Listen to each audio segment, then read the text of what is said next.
Charter act 1853 के बारे में कौन सा कथन सही है, कौन सी स्टेटमेंट हमारी करेक्ट है। This was the last of the series of charter act. जो भी चार्टर एक्ट की सीरीज चली थी 1813 का आया, 1833 का आया, तो उसके अंदर ये आखिरी था, हो सकता है।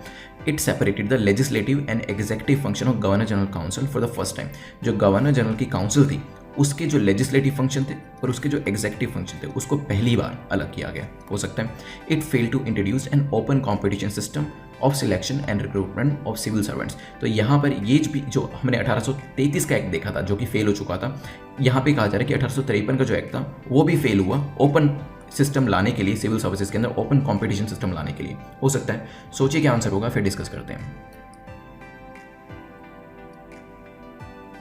चलिए देखते हैं। This was the last of the series of charter act. देखिए जो चार्टर एक्ट की सीरीज थी 1793 से स्टार्ट हुई थी और 1853 तक चली। तो 1853 में जो चार्टर एक्ट आया वो आखिरी चार्टर एक्ट था, आप कह सकते हैं। It was a significant constitutional landmark. तो इस वजह से पहली स्टेटमेंट हो जाती है ठीक। ठीक है, अब तीसरी स्टेटमेंट पे आते हैं कि क्या सिविल सर्विसेज का जो ओपन कंपटीशन था उसको इंट्रोड्यूस करने में ये फेल हो गया। देखिए हुआ क्या था, 1833 के अंदर अटेम्प्ट किया गया कि एक ओपन कंपटीशन होना चाहिए सिविल सर्विसेज के लिए, इवन इंडियंस को भी अलाउ करना चाहिए। यहाँ पे कोर्ट ऑफ डायरेक्टर्स ने अपनी टांग अड़ाई और इस चीज़ को होने नहीं दिया, लेकिन हमें सफलता मिली आफ्टर 20 ईयर्स 1853। आप सोच सकते हैं, हम देख सकते हैं कितने लकी हैं आपकी अभी ओपन कॉम्पिटिशन सिस्टम है। तब तो यहाँ पे हमें एग्जाम भी नहीं देने दिया जाता था, और जब ये एग्जाम देना भी शुरुआत हुआ तो एग्जाम देने के लिए भी लंदन जाना पड़ता था, और उनको एग्जाम भी ऐसे सिलेबस का होता था जिसमें लैटिन भाषा पूछी जाती थी, और जो सिलेबस होता था वो ब्रिटिश के हिसाब से ही पूरा बनाया गया था। तो हमें उनके ही एरिया में जाकर, उनकी ही कंट्री में जाके उन्हीं का सिलेबस पढ़ के उनको डिफीट करना होता था उस एग्जाम में, और काफ़ी सारे इंडियंस ने ऐसा करके भी दिखाया। तो जो हमारी आज की प्रिपरेशन है उस टाइम की कंपैरिजन में तो कुछ भी नहीं है, क्योंकि हमें अपने इंडिया के बारे में ही पढ़ना है और हम अपना एग्जाम का सेंटर जहाँ भी चाहें भर सकते हैं। ऐसा नहीं कि हमें किसी दूसरी कंट्री में एग्जाम देने के लिए जाना है, वो भी किसी दूसरी कंट्री का सिलेबस पढ़ के। तो जस्ट फॉर द इन्फॉर्मेशन, अभी यहाँ पे चार्टर एक्ट 1853 की बात करते हैं। तो यहाँ पे ओपन कंपटीशन में हमें यहाँ पे सक्सेस मिली थी। 1853 के अंदर ओपन कंपटीशन सिस्टम स्टार्ट हो गया था। तो इस वजह से पहली स्टेटमेंट जो हमारी ठीक थी, लेकिन तीसरी हमारी गलत हो जाती है। सेकंड स्टेटमेंट को देखते हैं।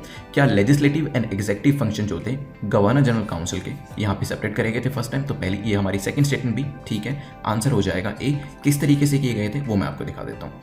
तो गवर्नर जनरल काउंसिल एक बनाई गई थी।